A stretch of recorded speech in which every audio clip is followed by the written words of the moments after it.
Tessa llegó más tarde que nosotras al colegio. Empezamos todas el colegio con 4 años y ella llegó ya cuando todas teníamos como 9 años. En realidad se llamaba Teresa, pero todas le llamábamos Tessa. Y no sé por qué no cayó bien.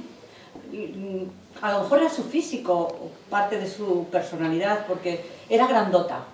Nosotras entonces, ya 2 años después, con 11 años, todavía éramos planas, delgaditas y con los pelos así medio lisos. Y sin embargo ella era ya muy grande, le habían salido las tetas y nos miraba siempre como por encima, el cuello como muy corto, el pelo encrespado y también ya en esa época como llena de granos, ¿no?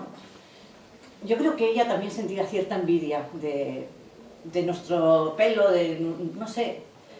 El caso es que siempre nos pareció una pequeña déspota. Llevaba siempre la bata del colegio llena de caramelos y siempre estaba con ellos haciendo ruido, chupándolos, ¿no? También por otra parte se notaba que tenía más dinero que el resto, aunque íbamos con uniforme esas cosas se notan. Y a veces salíamos al patio y ella salía con sus bollos de mantequilla o su bollo de azúcar y nos decía, ¿queréis un poco? Haciéndose como nuestra amiga, ¿no? Y hacía... Y luego nos decía a ver si queríamos un poco. Claro, todos nos quedábamos con la sonrisa así. No era una forma de hacer amigas, la verdad. Pero Tessa tenía una cosa que para una niña como yo, devoradora de libros, era el más feo regalo. Tenía un padre que tenía una librería. Y claro, para mí aquello era lo más. Yo ya me había leído todo lo que había en casa, mujercitas, hombrecitos, corazón, qué sé yo, todo lo que había. El corazón de oro, las 2 huerfanitas, y luego todos esos libros que había, que yo tenía por lo menos de Bruguera, que venían con unas estampillas al lado, también todos esos, yo es que me había leído todo lo habido y por haber. Entonces cuando tener una en clase que su padre era librero, para mí era lo más. Lo que pasa es que no lo lucía nada ni a ella ni a nosotras, porque cuando llegaba un cumpleaños, yo sobre todo esperaba que te regalara un pequeño libro, lo más barato que tuviera en la librería, o aquellos que quedan de desecho, pero que va, te regalaba una tarjeta postal, además con las vistas de Bilbao, de esas tarjetas que no sé si os acordaréis vosotros, que eran muy feas, el puente colgante, pero casi como ya me debían desteñidas, y ponía felicidades de Tessa. Pero poco a poco nos fuimos dando cuenta de su carácter. Y la verdad que tenía un gran talento para la crueldad y destilaba venganza por todas partes. Y conmigo ya empezó a ejercerla en pequeñas diócesis, que diría mi madre. Porque yo también, de alguna manera, me dejaba, ¿no? En mi casa había un número limitado de libros y no tenía novia. No es como ahora las bibliotecas que podías entrar y salir y coger. No funcionaba así. Entonces, de vez en cuando, por medio de algún favor, ella me pasaba algún libro de la librería. Los favores consistían, por ejemplo, en que nos mandaban copiar 200 veces. No tengo que hablar tanto en clase. Yo pues hacía mi parte y también hacía la de Tessa. Y luego recibía algún otro libro que yo con un papel de esos de armario para forrar armarios blancos lo guardaba muy bien para que no se estropeara.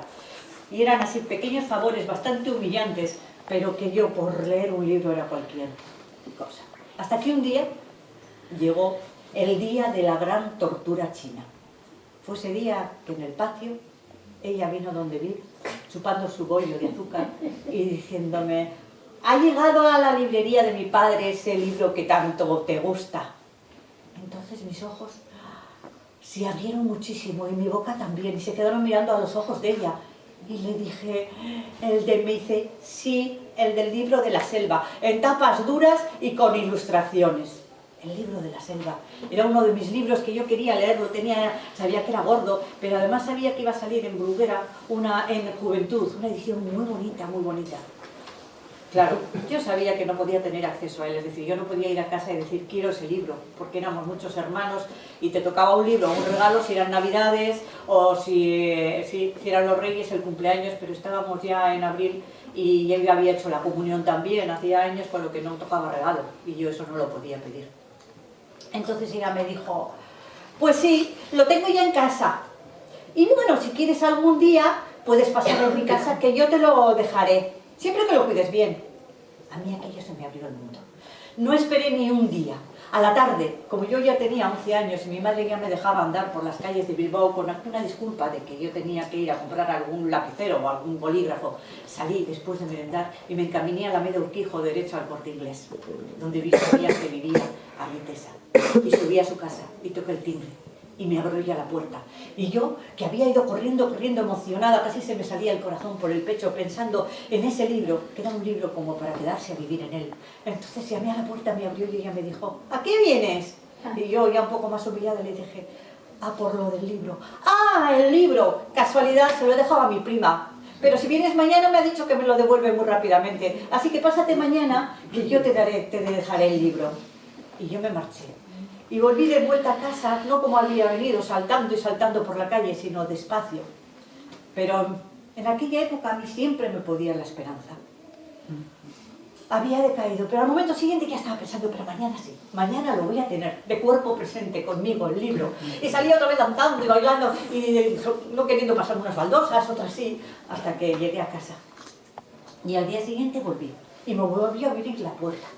Y yo le volví a decir que venía por el libro. Y ella puso otra disculpa.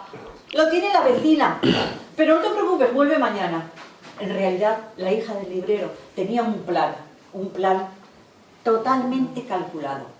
Y yo era su víctima. Yo era la presa. Y lo tenía tan claro que día a día fue destilando su veneno. No pensaba dármelo hasta que todo el veneno que estaba en su cuerpo se saliera. Y yo aguanté.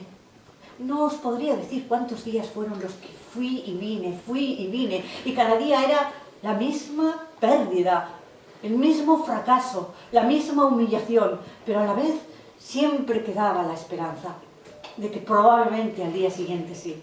Fue un mes, fueron 20 días, no lo sé cuánto tiempo fue aquella tortura día a día.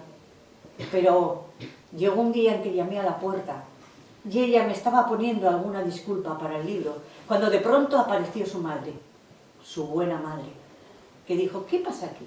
Porque su madre, era verdad que hacía días que estaba sospechando algo, porque ¿qué hacía una niña allí con esa cara de quiz, llamando a la puerta y marchándose todos los días? ¿Qué hacía una niña tan tímida como era yo? Y su hija, con 4 palabras, me despachaba. Así que en aquella ocasión la madre preguntó, ¿qué está pasando aquí? Y las dos, esa y yo, nos enredamos con las palabras. Y yo dije, es que vengo a por un libro. Y ella le dijo, ya, pero es que el libro... Y la madre dijo, no estoy entendiendo nada, así que por favor, empezad por el principio porque yo me quiero enterar de esta historia. Y la historia quedó clara. Y la madre miró por primera vez horrorizada a su hija, porque se dio cuenta de cómo era realmente, aunque ya lo sospechaba, aquella niña a la que llamaba su hija. Horrorizada también la llamó y le dijo, pero si ese libro lleva aquí más de un mes en la librería y no lo ha tocado nadie, ni ha salido, y tu padre lo trajo para ti, tú no lo has querido ni tocar ni leer. Vete inmediatamente a por ese libro y se lo vas a dejar a esta niña. Tessa bajó la mirada, muy orgullosa. Se fue a la sala, cogió el libro y me dijo, ¡ten! Y yo lo cogí. Y la madre dijo, y puedes quedarte con él todo el tiempo que quieras. Para mí aquello fue más regalo que el libro. Todo el tiempo que quieras, podía estar conmigo, ni tan siquiera sé lo que le dije, ni si le di las gracias, ni si sonreí, solo sé que seguí corriendo con aquel libro así, apretujado contra el uniforme, que todavía no me había quitado, apretujado contra el uniforme, y esta vez ya no me apetecía correr, iba lenta, sí, porque iba degustando, ya no solo lo que me deparaban aquellas hojas, sino el peso, el olor, la textura, el corazón pensativo, y luego iba despacito, hasta que llegué a mi casa. Y todos os preguntaréis, seguro, lo primero que hiciste fue ni desnudarte, ni quitarte el uniforme, ponerte a leer aquel libro ávidamente. Pues no, lo dejé encima de la cama de mi cuarto, y lo miré, me dio éxtasis, pero me di la vuelta y empecé a jugar a un juego raro, a un juego de repente decir, ¿y dónde he dejado el libro? ¿Y dónde lo he dejado? Aunque yo sabía perfectamente que el libro estaba encima de la cama, pero era como si quisiera demorar el momento de cogerlo, de que fuera mío, de entrar en sus líneas. Y volvía a la cocina, y Y por fin, de pie mismo, cogí el libro y me leí la primera línea. Fue una línea que se me quedó grabada en la mente. Era tan preciosa, pero tan intenso lo que sentía, que lo volví a dejar abandonado esta vez en la balda. Y demoré andando en el pasillo. Volví a cogerlo, me fui a la cocina a comer pan con chocolate. Porque ese momento tan placentero, ya ahí me di cuenta de lo que yo perseguía. La clandestinidad de la felicidad. Y esa felicidad clandestina, a lo largo de los años, me ha acompañado. Y sigo haciendo esas pequeñas trampas a mí misma. Por fin cogí el libro, me senté en la silla que estaba en el comedor y sentí un placer exquisito. Me parecía que yo tenía el poder, que yo era una princesa delicada. Y allí, pasando hoja tras hoja, podía parecer de fuera que yo era una niña leyendo un libro cualquiera. Pero no, yo era una mujer con su amante.